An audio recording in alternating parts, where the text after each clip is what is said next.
Reading is being live streamed. Okay.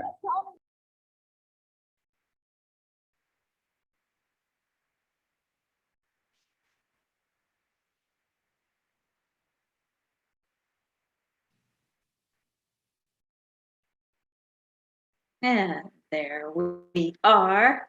Okay. So, let's see. I'm trying to think if I have any announcements tonight, and I don't think I really do, other than just to remind folks this is class 4 of 5. And so we meet one more time for Death and Rebirth, and then we have Labor Day Monday off, and then we'll pick back up with Karma, one of my favorites. And don't forget to check the calendar at the Kadampa Center website, kadampa-center.org, because there is so much happening. And there are some opportunities to be in person at the site as well now. So if that's something you feel comfortable with, definitely check those out as well. Venerable Rabina wraps up this Wednesday from 7 to 9. So if you haven't tuned in for Venerable Rabina yet, please join us on Wednesday.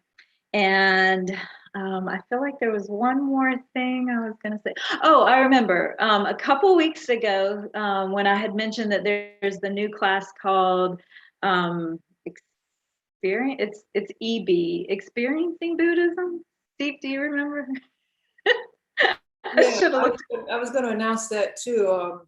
Is it experiencing? It starts with an E, whatever it is. Anyway, some folks were asking, is that something that you can take concurrently with Discovering Buddhism? I did follow up on that, and the answer is, well, yeah, if you want to, but they do recommend that you go through DB first.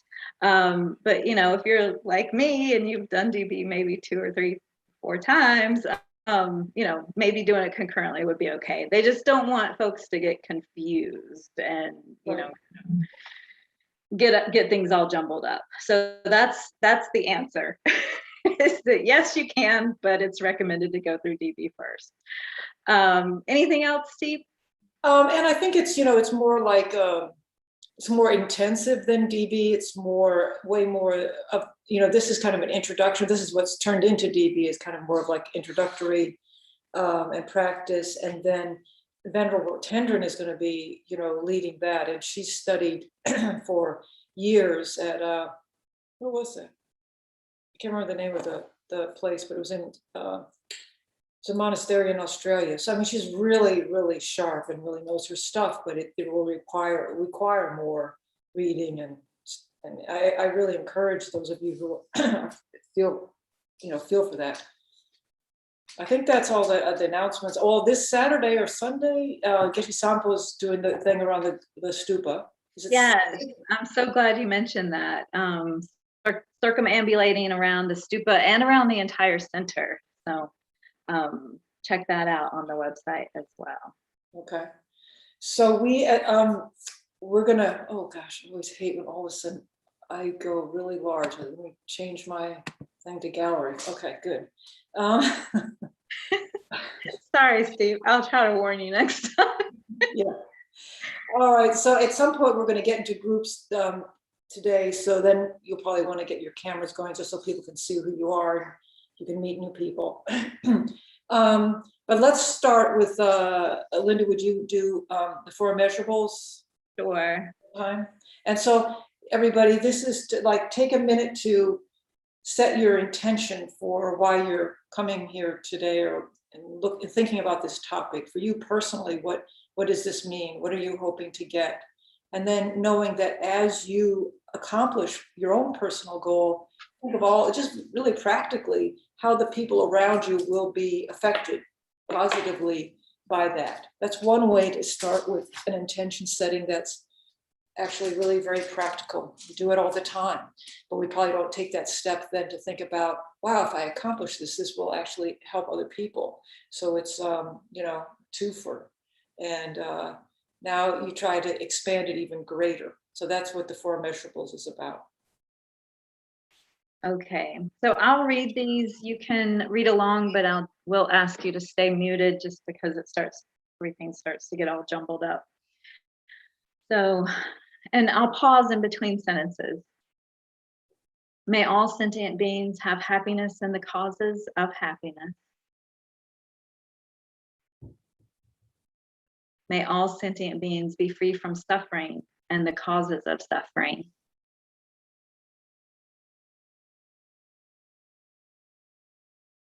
May all sentient beings be inseparable from the happiness that is free from suffering.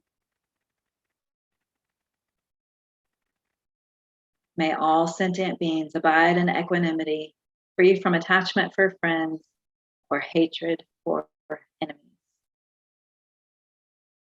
Thank you. So let's do a short meditation just to shake off Monday or everything we're bringing with us from where we came from. And so get into a position where your back is as straight as possible. And by now you probably know all the points of posture to check, so I'll let you do them. Just if you're sitting in a chair or wherever, just make sure your feet are flat on the floor. If you're sitting cross-legged, again, make sure you're comfortable enough and your back is as aligned as possible. And then just put all of your awareness on your breath and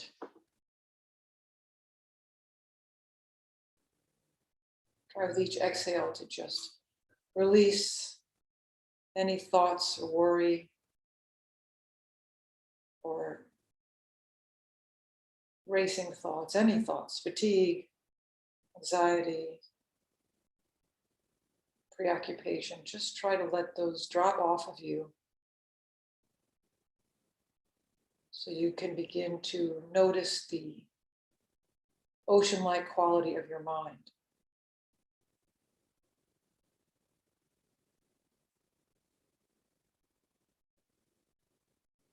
Using a count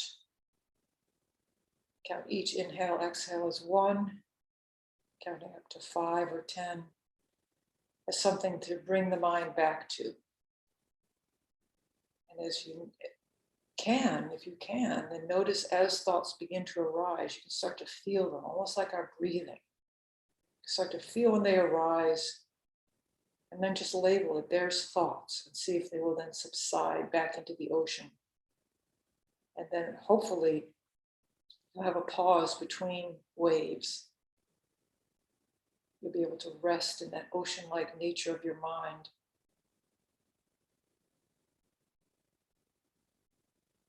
So I'll let you do that for about 5 minutes.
Slowly open your eyes.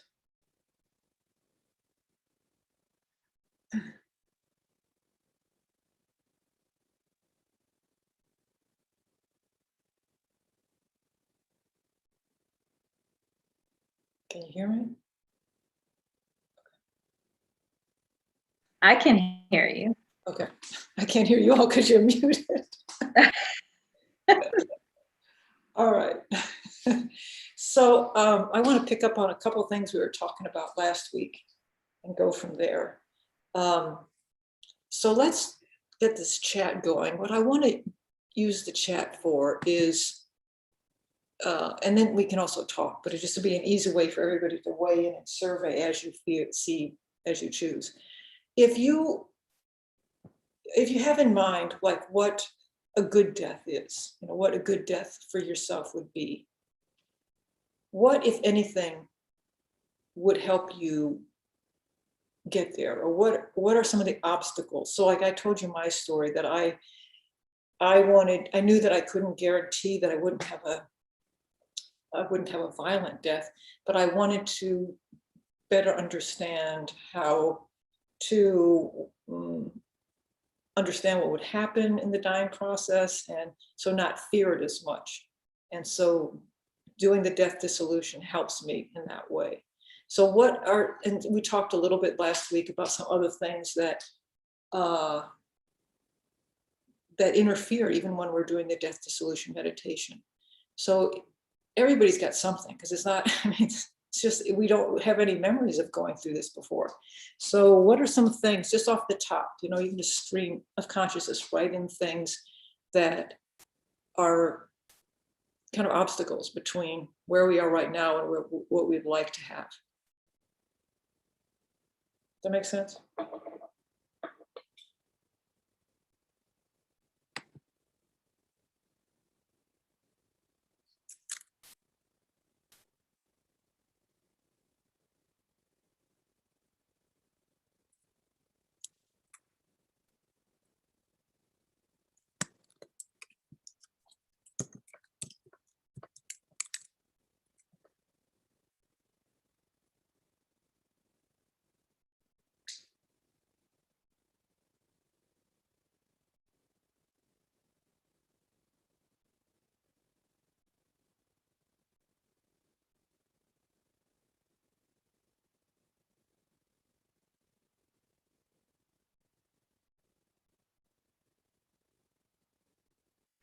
And I did want to mention to folks who are live streaming on YouTube that you can participate in this activity by typing into the chat on YouTube. That is being monitored as well.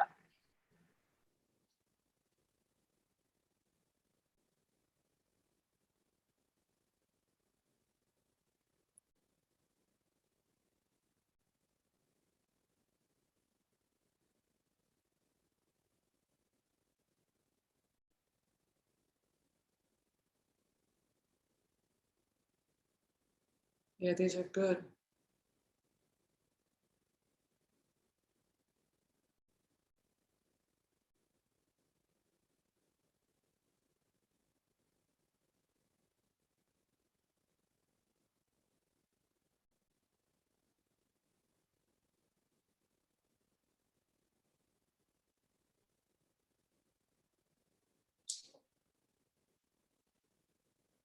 I think I'd maybe speaking for everybody, but you know, we don't know. I remember one night, this is a while ago, thinking, oh, what if I'm like in the middle of something, you know, like something really important?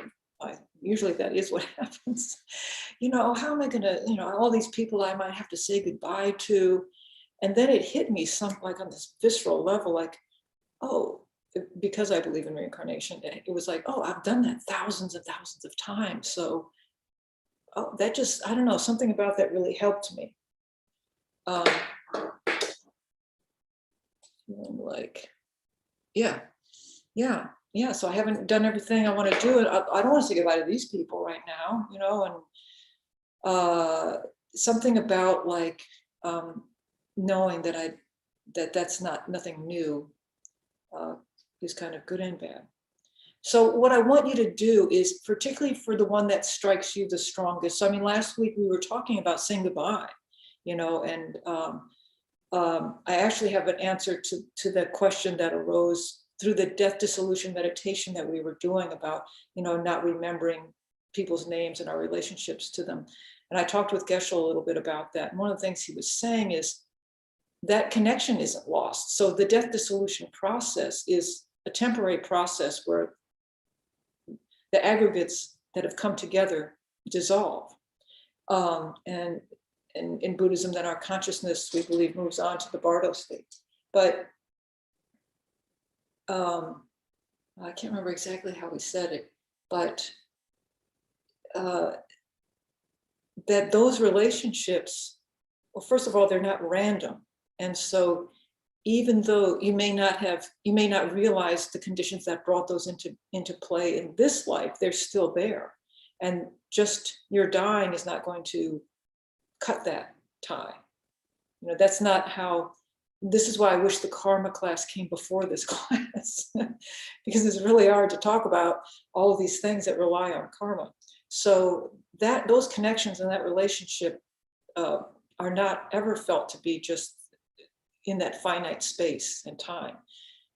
When you're falling asleep, you also go through some states where you forget all these things too, and you're not able to control your body, you know, your body becomes paralyzed. And so, but we're not as afraid of that because we wake up the next morning 9 times out of 10, and you know, everything's back to, you know, what we remember.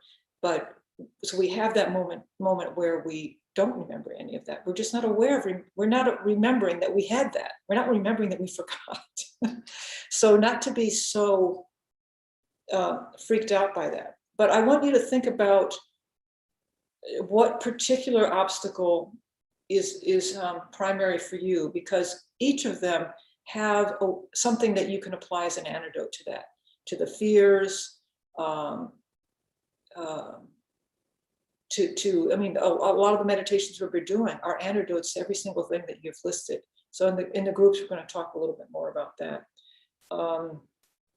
So we're going to do this little exercise right now, this little meditation right now that I really like, and I think it fits for this class, and especially because we're going to be talking about continuity of consciousness in a little bit.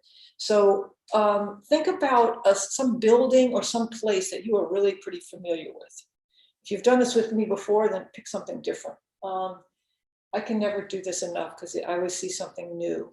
But pick a place that you are very familiar with, you know, at least for the last handful of years. And get into a comfortable position. You're going to be meditating on this place. Again, it could be a home, a building, an office, part of a city, part of a park, where something that has special meaning to you. And again, check your posture and get into a comfortable position. And 3 nice, relaxed breaths.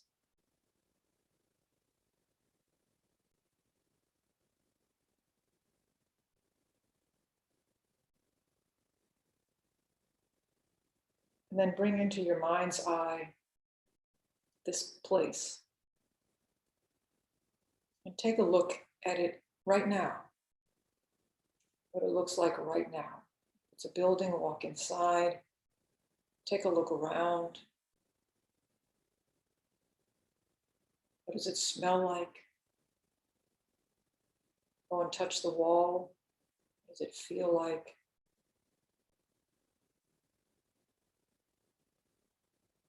Just take a good little walk.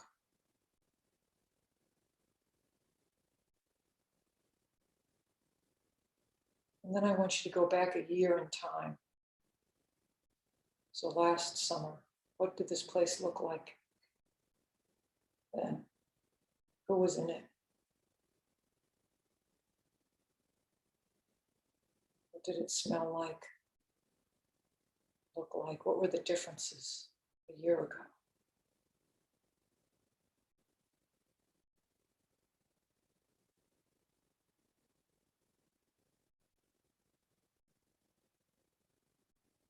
Now go back about 5 years.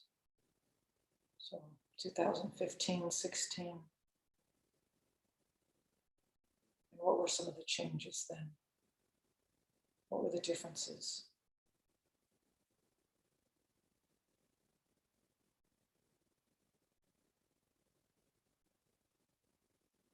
What people were there?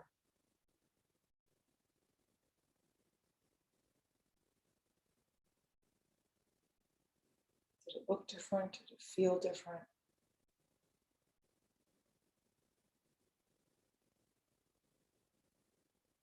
Now go back 20 years. Do the same thing. Take a walk around. Even if it's just what you imagine it was like 20 years ago. Go ahead and look inside and see who is there. Who is not there?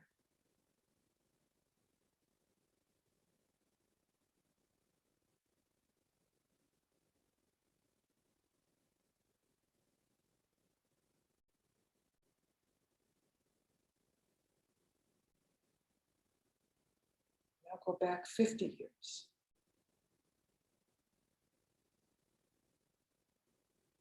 What was there? Who was there?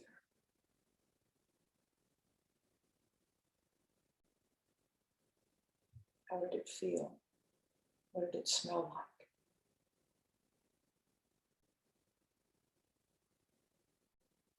And now go back in time 100 years.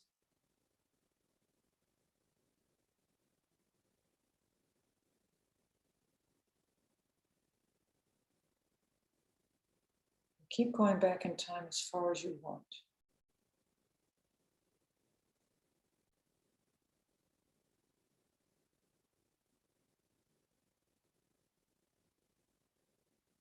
Different periods of history. As far back as you want to.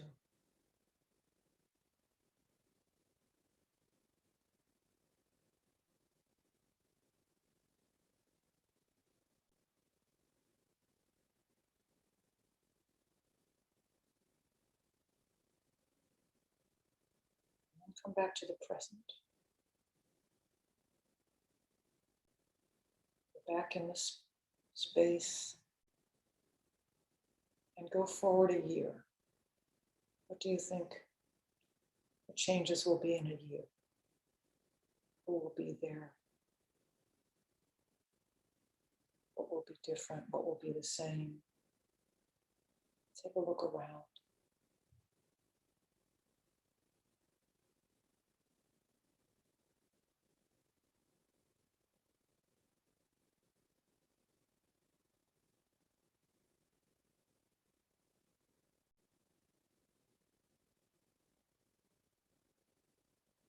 Go forward 10 years.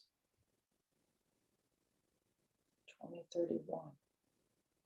What do you imagine will be different?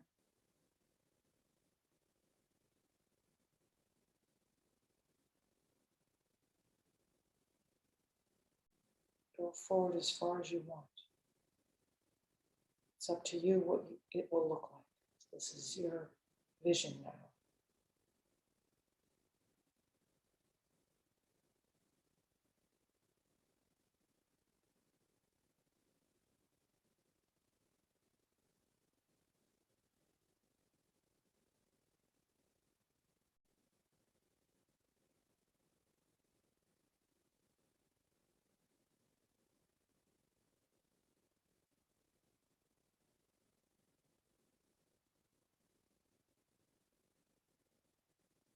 Then come back to the present moment and slowly open your eyes.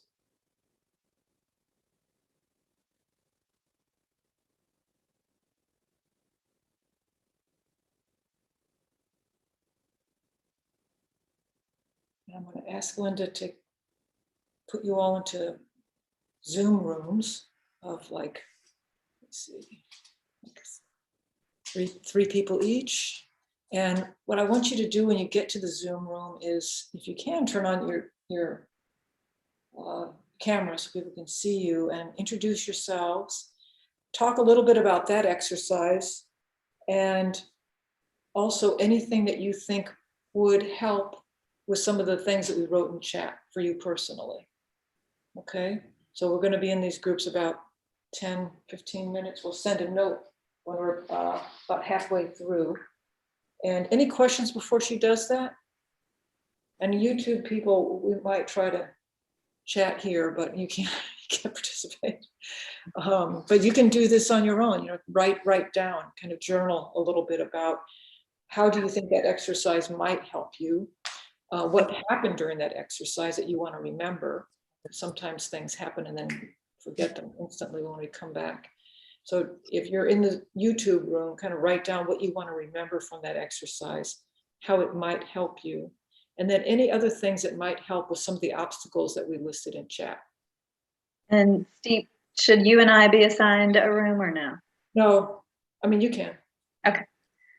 All right, I'm going to go ahead and assign rooms. If you haven't done this before, you'll get a little pop-up message that says join room, and you join the room. All right. In the same room, it can make a lot of noise.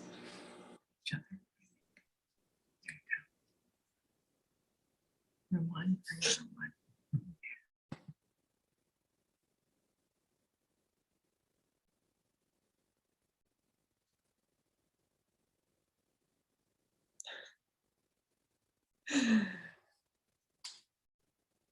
So Steve, it assigned you a room, I guess because I'm the host and you're the co-host.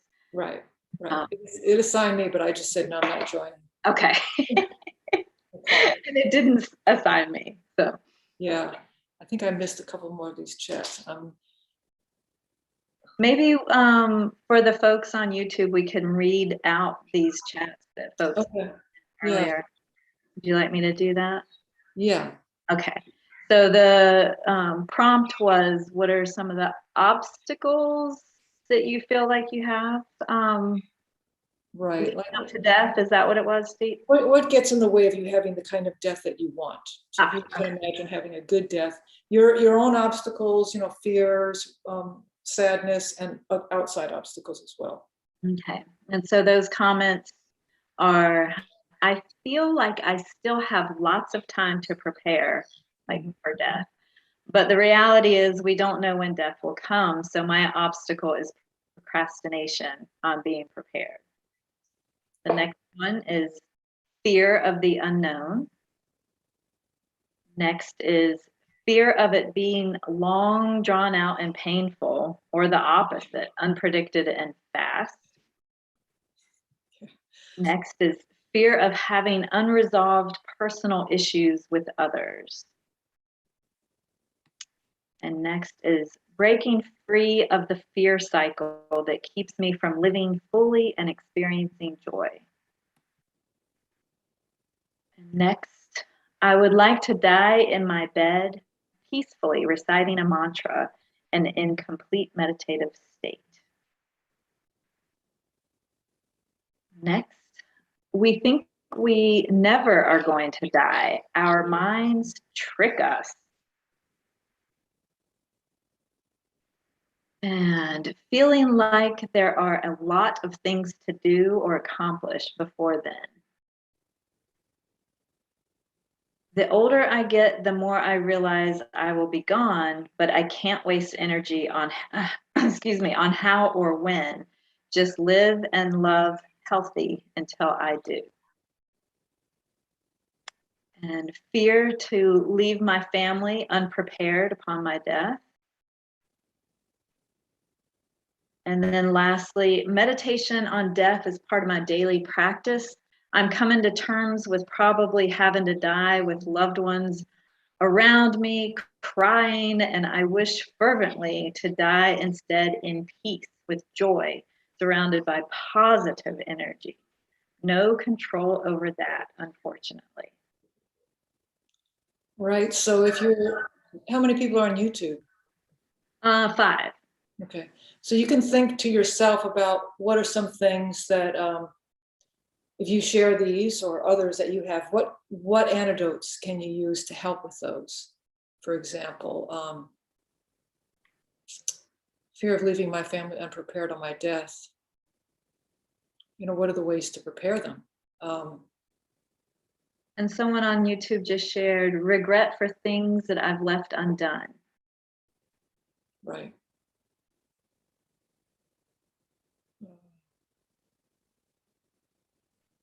And mine was the procrastination one. So I just need to stop procrastinating. Yeah, so there's lots of things. That's when the fear, the meditation's on kind of fear and waking yourself up. That's when to apply that one. Somebody has too much fear, has a whole different thing to apply. So we're the ones who know when to apply what. Nobody else can tell us that. So if like fear of being a long drawn out and painful death, there's lots of ways that we can just practice with our own small illnesses or watching other people. Sometimes we can be motivated by seeing how other people have handled, incredible suffering. And it seems like it's always the anticipation of this or that gets in our way. When we're actually in something, it's not as bad as the anticipation of it.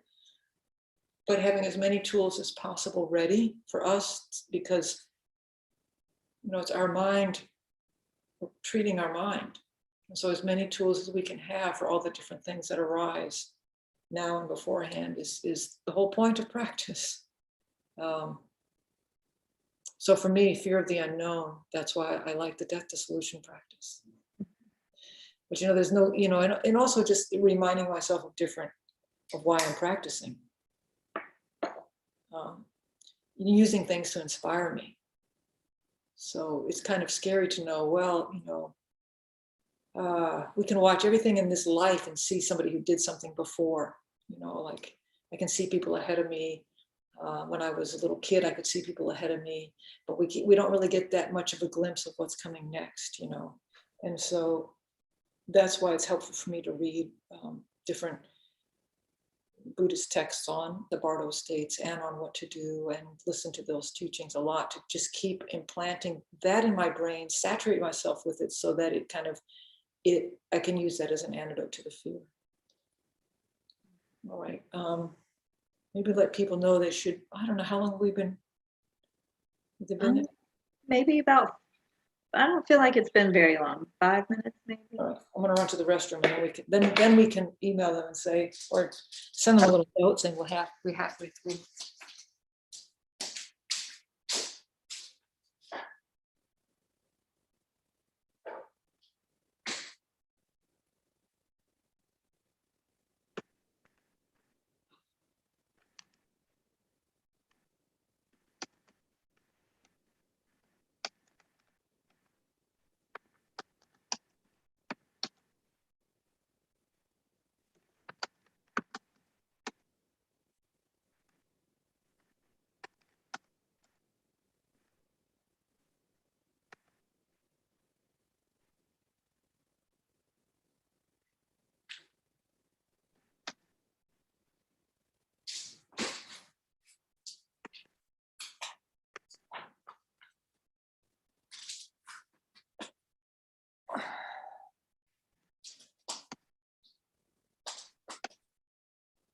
Okay, yeah, you could send them a note saying they should be about halfway done. Okay.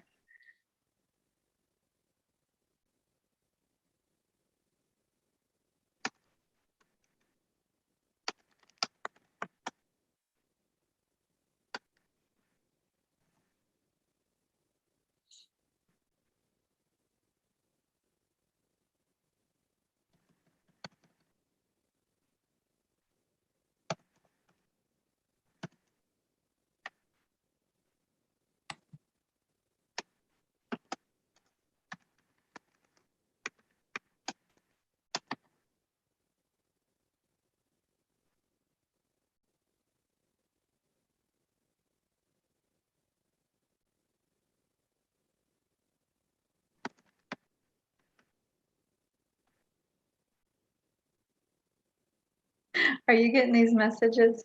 Yes. Okay. I just accidentally hit enter.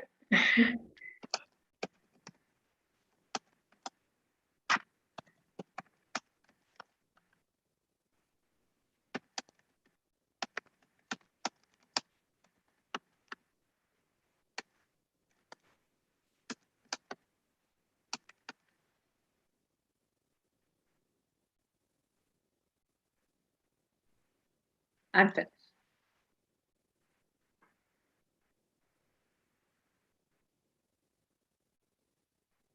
Did somebody ask you what they're talking about? No, it is just a reminder. I know whenever I go to a breakout room, I'm always like, what were we supposed to talk about? Yeah, You know, especially after you start chatting with each other. yeah.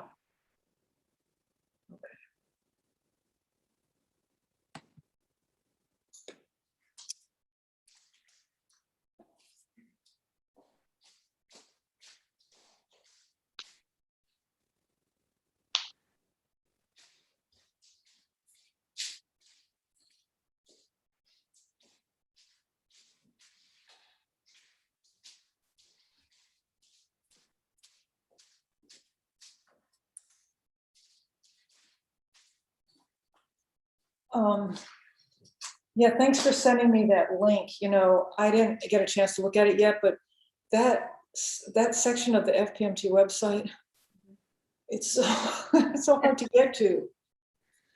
Yeah, that I searched in that link. I guess Aaron Sloan had put those links together at one point. So I haven't pulled them up in probably several years to. Yeah, because the teachers have access to different material than the students, and I always find it helpful to.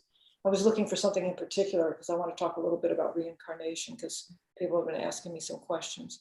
So I wanted to access that, but oh my God, just to find the affiliates section on the website is hard. Mhm. And then I could get in there, but I couldn't find. I could find everything in other languages, but not in English. So. Oh no! Oh no! So then I gave up after a while. I'm too tired or something. Something's not working. And are you teaching next week, or is that the week you have a sub? Donna forgot. Two things happened. Donna forgot, and then the thing I was going to got canceled. Oh, okay. Well, that worked out then. Yeah, if she had somebody else, I was gonna like, okay, I'll let somebody else take over. But yeah, COVID canceled my plans. Yeah, it's happened a lot. 2 years in a row. Oh wow! Yeah. Yeah. So I will be here. Okay. I think next week we'll do the Death Dissolution meditation again. Tonight we're not going to. I have a clip of a video I'm going to try to show.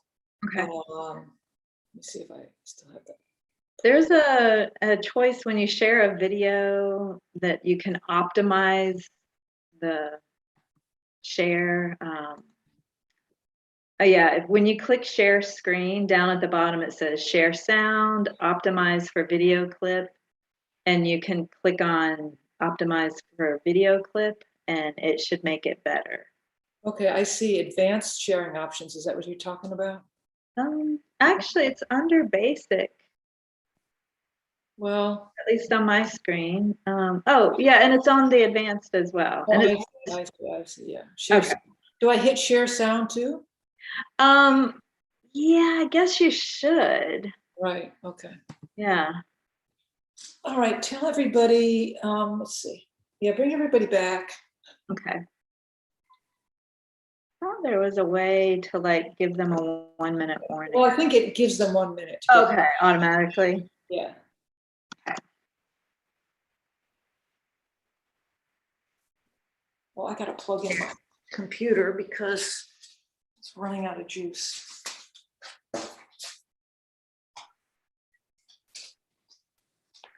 Well, I guess I better move it.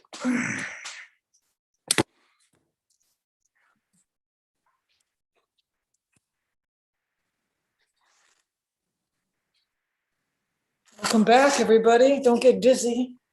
Looks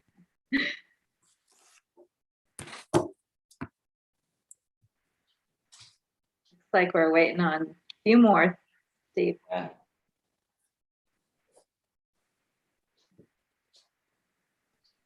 We didn't want to come back. We had too much fun. Well, that's good. That always happens, doesn't it? Not always.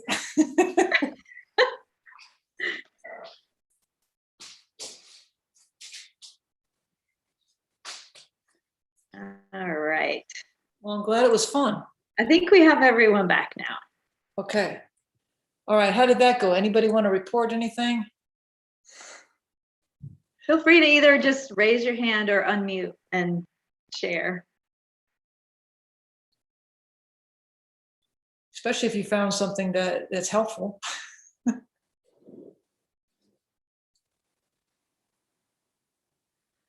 Or you could write it in chat. Trying to get control of my computer here. There we go. I had a wonderful conversation. Good. And with Giovanna, I don't see her name up there, but and we went in directions I didn't know. And she had some interesting things on how she observes it. But for me, this whole teaching is accepting the inevitability and trying to get the acceptance of that inevitability with my wife and my kids. So thank you, the suffering isn't as bad. But I can't pull out of this spiritual thing that's been in me of heaven, forgetting about the church, but that whole spiritual side and understanding reincarnation and whether the thoughts presented are just people's opinions because we can't know. So I've kind of let not knowing not bother me anymore. And it will be where it will be, and I won't be able to tell anyone I left behind what it is. Well, hard to say. Maybe you'll be one of those kids who comes in remembering this conversation. But all kidding aside, I wanted to talk a little bit about reincarnation, but I'll hold on to that for a second. Anything else anybody wants to share from the conversation? But I take your point of preparing people now. What do you want? How do you want it to be, so that they understand why and how and what your hope is, how they can support you. I remember when I was doing a lot of reading about death when I was in my 20s, there's actually a really good book written by Stephen Levine called Who Dies? He's written several books and I really recommend them. And I can't remember why I was bringing that up. Oh yeah, because he said, these people are losing you, but you're losing the whole world of what you know. So I think your wishes should dominate, in my personal opinion. And, but preparing people for what it is that you're hoping to experience and what they can do to support you only makes sense. But what else? Anything else that, especially we listed all these antidotes. I feel like every one of them, we can find things in there, as Linda and I were talking about during the break, that you can kind of saturate yourself with now so that you can apply them. And there's so much that we can't control about how we're going to die, but we can fill ourselves with all kinds of different tools to use, different ways of approaching if we have a long death. What are the different ways of approaching and understanding of that kind of suffering so that we can minimize suffering that we're feeling? We know the effects that the mind has on suffering, how it can make it worse or easier, right? We know that even scientifically. So what can we do now to help us? What can we practice with now to help us with our different kinds of pain? Because certainly the suffering of old age and illness, would be really ridiculous to ignore that. So there's things that we can do with almost every one of these. And it's helpful. So the one I had, a fear of the unknown. So this is why I like to, this is why I like the Death Dissolution meditation. This is why I like to read different stories that inspire me towards how I want to proceed. So that when the fear, because I'm not just going to make these things go away, these obstacles or these feelings or these fears, but I can offset them. Like, okay, now this is a time to apply this one. If Linda's biggest obstacle is that she's procrastinating, she might want to do more meditations on stuff that kind of wakes her up, right? Kind of splashes cold water on her face. Somebody who has a lot of fear doesn't want to use that one. That would be the wrong tool to use, right? You might want to meditate more on the continuity of just like the meditation we were doing, how things change and evolve and move. You might want to meditate on that and help you understand that things that of the continuity of your connections, of your relationships, especially once we move into the module on karma, that might give you more comfort in knowing that there is no complete, in Buddhism, there is no complete separation. There's the continuity of consciousness and of relationships and of experience. So that might help you if you have a lot of anxiety about leaving people. So you're the only one who knows which tool to use at which time. There's no one prescribed thing. And so you know, you don't have to believe in any of these things. You don't have to believe in reincarnation to get a lot of out, obviously, because you're continuing to study. So, but I want to talk a little bit about what some of the logic is behind it, because 100% it should not be just based on what other people are saying. But I was listening to a couple of people talk about this on different teachings, and if you take everything, just kind of level the ground and start from a even playing field. You could also ask very equally, can you prove that nothing happens? I mean, where's the proof that nothing happens after death, that you just disappear? Where's that evidence? It's not the same as like, I mean, it's really, where's the evidence of that? Where's the evidence? In fact, I think we'd find less evidence of nothingness than we would find of continuity. And also the reason that, and I'm going to read a couple of things and we're going to watch a short clip of somebody else talking about it, because I feel incredibly articulate tonight for some reason, maybe because it's Monday. But one of the kind of the, in Buddhism, there's called the grounds and the paths. And the ground is kind of like the foundation upon which the path, obviously. And one of the main grounds for reincarnation, and for some of the talk we're just having, is what Buddhists call the Buddha nature. So if all living creatures have Buddha nature, have this potential, then there's a pathway towards getting there.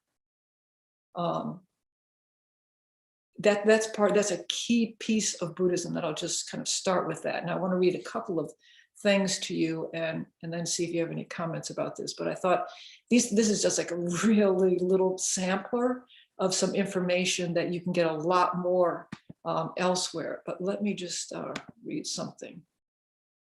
I guess my main point is that there are logical arguments that Buddhists have for reincarnation, because they would take nothing on just blind faith or face value, that for them you have to really deeply explore, and part of that exploration is about karma, and it's about emptiness. It's a really hard thing to explain in an hour, but those karma and emptiness are really critical to the understanding of reincarnation. And the other thing that what happens is we're talking so much about the relative self. So when we say, for example, well, I can't remember any future lives, we're talking about this relative self. And Buddhism is big exploration of what is the self. Is it just what you're experiencing right now? Is this the self? It's kind of how we think about it. So yes, this self is not going to continue. This self had a conception and has an expiration, for sure. But there's a subtle consciousness that Buddhism talks about a lot. And it's felt that consciousness continues. So this is our life support. Remember the aggregates that come together. We absolutely need a physical brain in order to have the mind. In Buddhism, it's felt that mind is very different, not very different. The mind relies upon the brain. That's the physical, that's the gross organ that's used in order to have mind, but it's not the end all and be all. So when you fall asleep at night, you don't remember every single thing that happened at night. And yet you wake up and you're back to your kind of relative self with the gross consciousness, and you don't really question, that break. You don't worry about that. Here's a new incarnation, it's a whole nother day. and you're not doubting what happened to that because it's so familiar to you. You go to sleep every night and wake up every morning, but there are moments that you don't remember. And there are moments in your childhood that you don't remember. And so there's just all these different levels of consciousness that Buddhism goes into great detail, outlining and studying and researching and trying to master, because the subtlest level of consciousness is something we are very rarely aware of. And yet that is when all those other things are dissolving in the death dissolution state. That's what then becomes clear. And that subtle consciousness is what goes forward. And so the whole point of trying to be able to die the death that we want to die is to propel that subtle consciousness forward into the most positive direction possible. That we want to have the most positive thoughts beforehand. These are the things that we would like to be able to put in play. And so practicing now, it makes that more likely. So I was going to read something, and then I just got off on the tear. All right, there are many different logical arguments. This is His Holiness writing this. There are many different logical arguments given in the words of the Buddha and subsequent commentaries to prove the existence of past and future lives. In brief, they come down to 4 points. This is really brief, and it's pithy, but it'll give you an idea of the language and for your future studies. The logic that things are preceded by things of a similar type. I think that means that, a cow doesn't produce a tree. So things are preceded by things of a similar type. Same thing with our mind. You don't usually just have, a wonderful thought out of nothing. Something precedes it. The logic that things are preceded by a substantial cause. So that may be the one I'm really describing. That things are preceded by a cause. The logic that the mind has gained familiarity with things in the past. And the logic of having gained experience of things in the past. I think the way that like Venerable Robina talks about this is like, if you practice the piano, it's not really that bizarre that you become better at the piano. And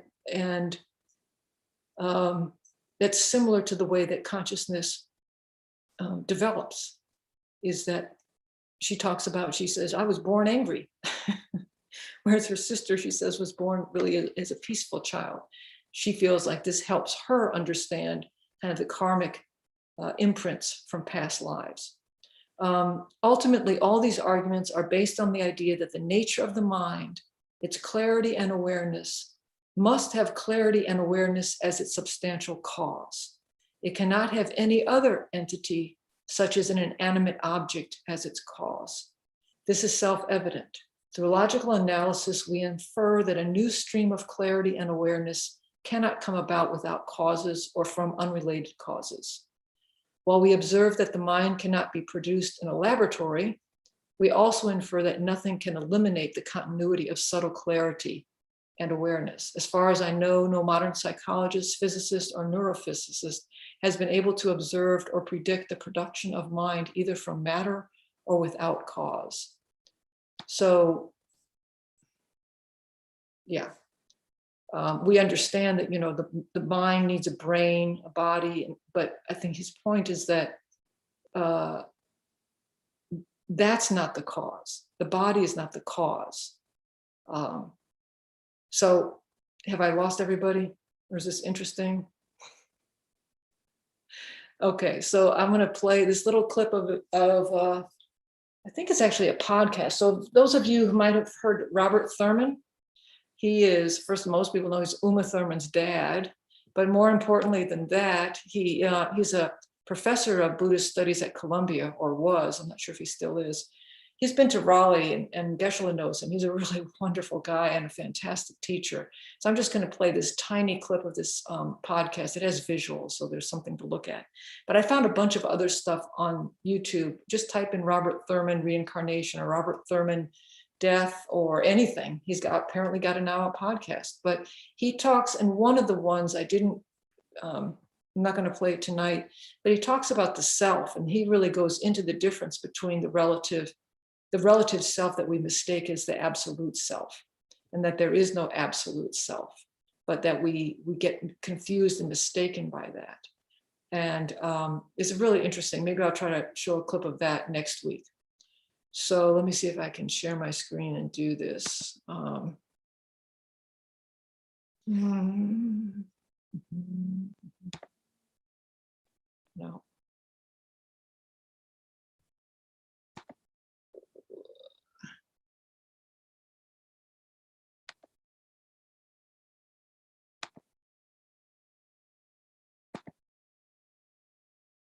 Okay, maybe this. Can you see this little square, Linda? That says, No, I see like notes. oh, you like- see the notes? Yeah. Okay, let me get rid of those. Let me try resharing.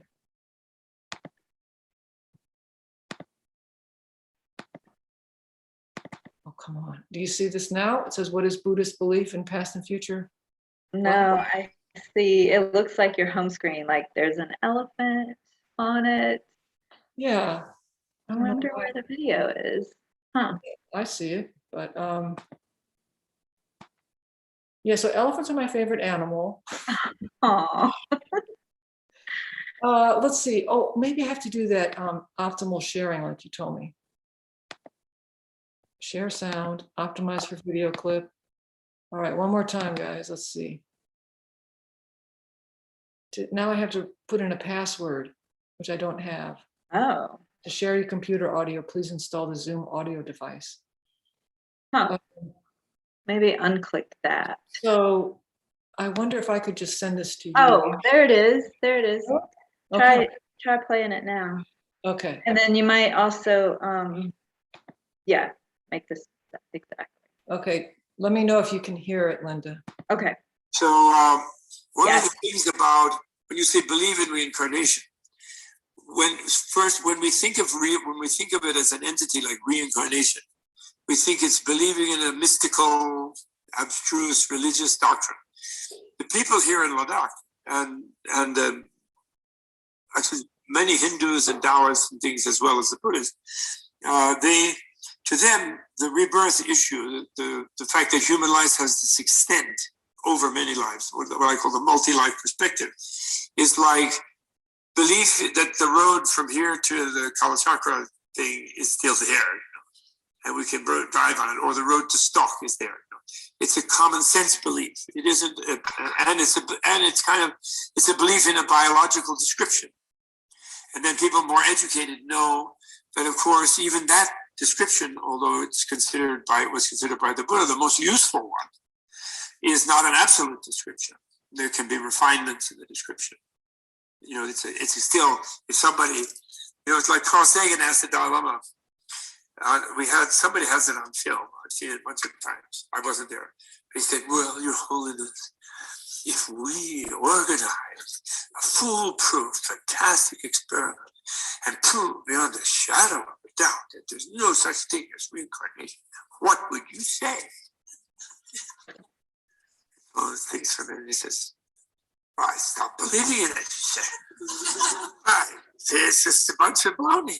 I don't think the earth is flat. Thing is, jaw drops. Here's this reincarnation saying he'd stop believing in it if he could disprove it. So there's 2 or 3 beats, and then he looks to Sagan all enthusiastically and says, well, how are we going to set up that experiment? He was flummoxed, by that, And what the scientists, they just dismiss it. They just say, forget it. There's no evidence for it. But there is evidence for it. A lot of evidence for it. And you can dismiss the evidence piece by piece, say it's fraudulent and it's wrong, it's misinterpreted, or there's another way of understanding it. Sure, then they should carry on with that. But anyway, this is, for example, the entryway to a big, huge body of evidence, for example. Jim B. Tucker, MD, is the successor of the famous Ian Stevenson, PhD, psychologist, who was funded by Chester Carlson 40, 50 years ago to investigate cases of memory of former lives around the world. and look into the possible empirical validity of the sort of fact of reincarnation, and therefore the idea or rebirth, as we would call it, unless it's conscious and voluntary, and the fact of the continuum of consciousness, and the big bugaboo of scientists that the mind exists, that there or something exists that is called mind, which some people say is non-material, but actually, and the Buddhists, some of the Buddhists say it's non-material. It's radically dualistic Buddhist. There's dualistic Buddhist theories, but the most powerful and subtle Buddhist theory of Unexcelled Yoga Tantra and so on says that mind and matter ultimately are one thing, and what mind is super subtle level of energy, what consciousness is, and therefore that continuum or mind stream that goes from death to rebirth in an unself-controlled being is a subtle energy, and so you can't, so reductive to matter can, and as a hypothesis used in some context, can be helpful, but also matter to mind in some context can also be helpful, which the scientists. Dalai Lama doesn't like to say that much. It's in his book, actually. There's few sentences that reveal that. But that book, Universe in a Single Atom, but he doesn't bring it up in conferences with materialist sciences much. He shushes me down when I do, because he doesn't want them to think triumphalistically that, oh yeah, finally it's all matter. Buddhists agree with us, we're right. Because they would never agree that matter can be mind, actually. Down beneath the Higgs boson, then they have that whole dark energy and dark matter, 90% of reality, which they don't know what it is. And they only find those subatomic particle things by secondary, tertiary phenomena that they then infer fitting into their model, which is just their theory. It's just a relational theory, and it's only a hypothesis. But anyway. Okay, so he doesn't, but he does mention it in a couple of places, I think. Anyway, this one.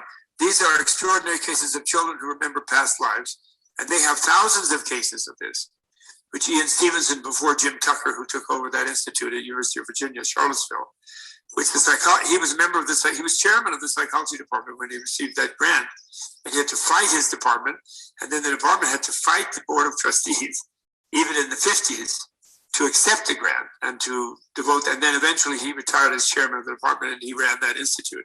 And it remains connected with the University of Virginia, but many of the majority materialists in the science departments of the university. Okay. So that's just a little bit, but there are some, I really like the way that Robert Thurman teaches. So I would encourage you to check out some of his other talks, especially about the nature of the self. And, for some of you that might be familiar when we talk about the two truths, ultimate truth and conventional truth.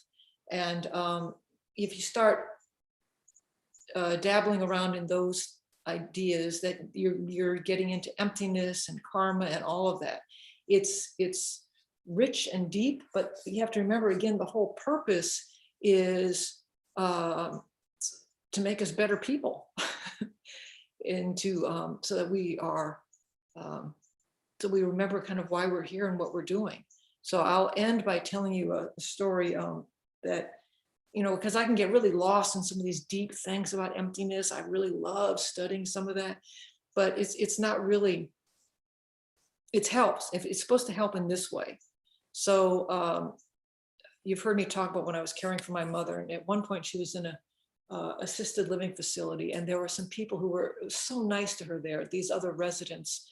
My mom was probably not in as good a shape as some of the others, and so they at their table, they were really helping her. And I was telling the nurse, I said, wow, they're so kind to her. And she said, Stephanie, the people who know why they're here, for the people who know why they're here in the facility, she goes, they turn around and help other people. And I had to pinch myself. I felt like I was getting a little Dharma lesson, because I felt like that's the same thing. For those of us who realize why we're here, we're not completely enlightened. We have a ways to go on the path. just like the people in the facility who realized they couldn't really function at home alone. That's why all of them are there. My mother had no reason, didn't understand why she was there, but the people who did turned around and helped her. And so same thing for us, you know, for those of us who realize why we're on planet Earth and why, you know, we have a ways to go. Hopefully remember to turn around and help others. That's the whole point. So the whole point behind all of that.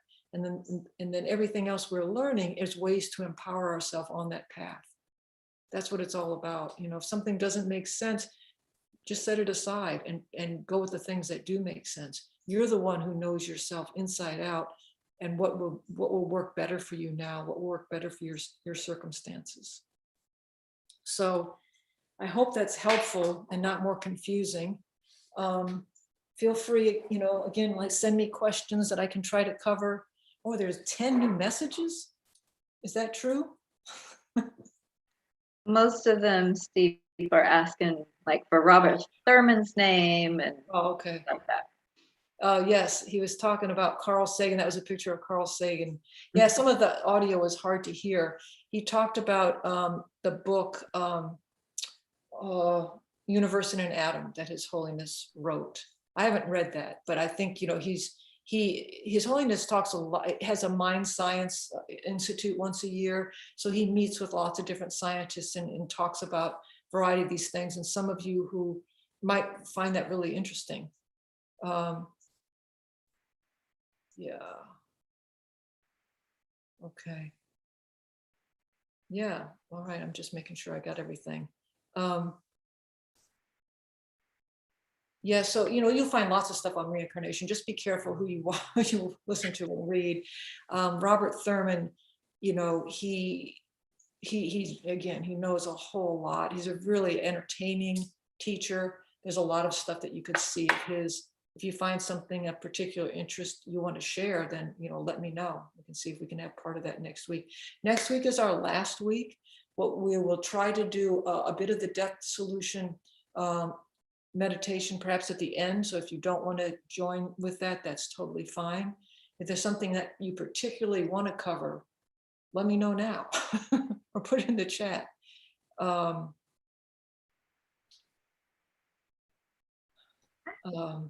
have a question. Yeah.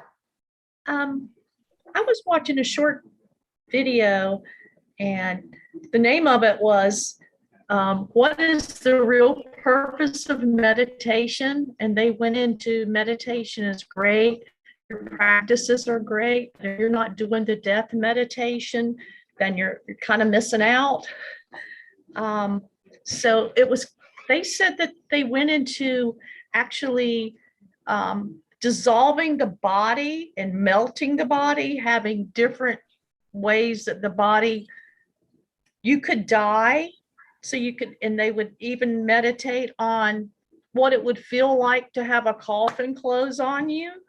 And so I was wondering, that type of meditation, I think, would be beneficial for me to stop procrastinating and get all my things in order for my family so that they don't have to suffer and do things that I could have done for them before I die. We'll let you and Linda meditate on the coffin closing on top of you. I think I'm going to skip that one. So yeah, that if that works for you, this is what I'm saying, like, then definitely do something like that. The Death Dissolution, were you here when we did the Death Dissolution meditation? Yes, I've been fortunate enough to take it a couple of different times. Okay. And I'm not saying I have a good grasp on it, but I'm familiar with it. So when I read it, I'm not confused. Right. Okay. And, you know, it's written in the material that you all have. You all have that. So you can, you know, read it out loud and practice that. The reason for the Death Dissolution one, you are experiencing the different parts of your body dissolving into the other parts and the elements dissolving. And so the eye organ failing and the hear, you know, so you're experiencing all of those from, you know, so the Death Dissolution, you wouldn't actually experience the coffin. If that helps you kind of like, oh yeah, that's what's coming in my life, great. Other people might find that too freaky, you know. So the point of the death dissolution is to be familiar with the actual stages that you're going to go through, so that you go through them as calmly as possible, and you're not confused by them. You're like, okay, this is what's happening now, and you know, my limbs aren't, you know, if you're not aware of it, it may feel like a you know, kind of nightmarish, like you're falling, and then you realize, oh no, this is what's happening. This is what's happening. I'm going to record the meditation that you did, and I know that Don and Robbie both have done the death presentation for discovering Buddhism, and they all have their own little different meditations, and I found it helpful to pull it up, record it on like my phone, and then I can play it, and it helps me to memorize it better. Just, you know, I have a set, it helps me anyway to memorize stuff. Not that I have it memorized, but I find that the recordings are very beneficial for any meditation. Right. And so, you know, the material that you have on the Discovering Buddhism, you could record yourself saying it, you know, and you can memorize some of the steps and the signs, you know, the internal and external sign, so that it's easy to do. Even as you're falling asleep, Geshe had recommended that I do that meditation. I was falling asleep, and I told him, yeah, but I end up falling asleep. Well, that's better than dying. But he was saying, like, it's okay. It's okay to fall asleep in the middle of that death meditation. He said, that's fine, but it helps you kind of, you know, kind of really feel some of those things dissolving into each stage. Okay, so anything that you want to make sure we cover next week? And again, feel free to email me if you don't have, if you can't think of anything now. But we will probably play another little video about reincarnation, and definitely end with the death dissolution meditation. But if there's anything in particular that you want to make sure that we touch on, it's an intense topic sometimes, you know. But it's Geshe, when I was talking to Geshe about how hard it is, this topic is not easy to teach, and he was saying, yeah, it's difficult, especially in the West, because he said there's so much emphasis on distracting you from thinking of death.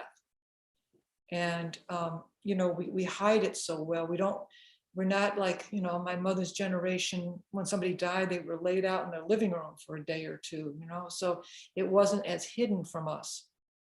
So he said, it's just hard. It's hard. It's hard anyway, and it's harder here.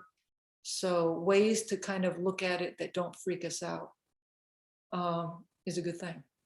It's a good thing. Seems like there was something else I was going to say, but we're going to dedicate our merit that we've created through coming together on a Monday night, talking to each other in the breakout rooms, setting our intention. Even just coming together and setting your intention was, you know, a very powerful act. So take a minute to contemplate the merit that you created by your patience, your interest, your thoughts on this topic, participating in the group, sending everybody your best wishes. And imagine that this powerful merit will create the cause for your enlightenment.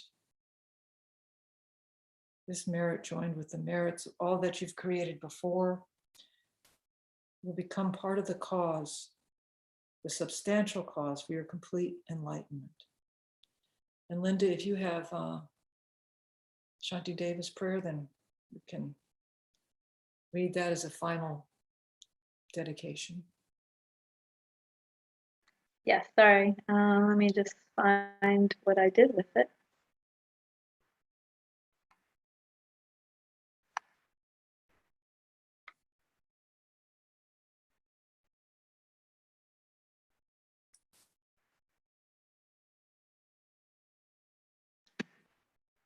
May all beings everywhere, plagued by sufferings of body and mind, obtain an ocean of happiness and joy by virtue of my merits. May no living creature suffer, commit evil, or ever fall ill. May no one be afraid or belittled with a mind weighed down by depression. May the blind see forms and the deaf hear sounds. May those whose bodies are worn with toil be restored on finding repose.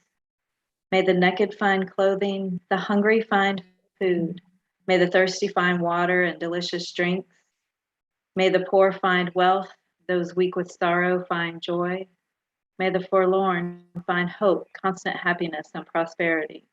May there be timely rains and bountiful harvests. May all medicines be effective and wholesome prayers bear fruit. May all who are sick and ill quickly be freed from their ailments. Whatever diseases there are in the world, may these never occur again. May the frightened cease to be afraid and those bound be freed. May the powerless find power and may people think of benefiting each other. For as long as space remains, for as long as sentient beings remain, until then, may I too remain to dispel the miseries of the world. Thank you. Linda, is the stupa thing this Saturday or Sunday? I think it is on Saturday, if I'm not mistaken. Yes, Steve, I read it at, it's going to be Saturday and it's 10 a.m., not 11. It's 10 a.m. this week. So looking forward to that. Thank you for this class too, Steve and Linda. You're welcome. You're very welcome. You all are amazing. I think you rock. And, you know, if we had different conditions, we would be meeting at the stupa next Monday as well. But we would lose our YouTube folks. So we'll meet here again and then plan for the future. So thank you all for your time and attention. And I'll see you next week. Okay. Thank you, Steve. Thank you, everyone, for coming. Thank you, Steve. Thank you, Linda. Nice to see everybody. Thank you. Thank you. All right. You're very welcome. See you, everyone. See you next week. Yes, definitely. Bye-bye.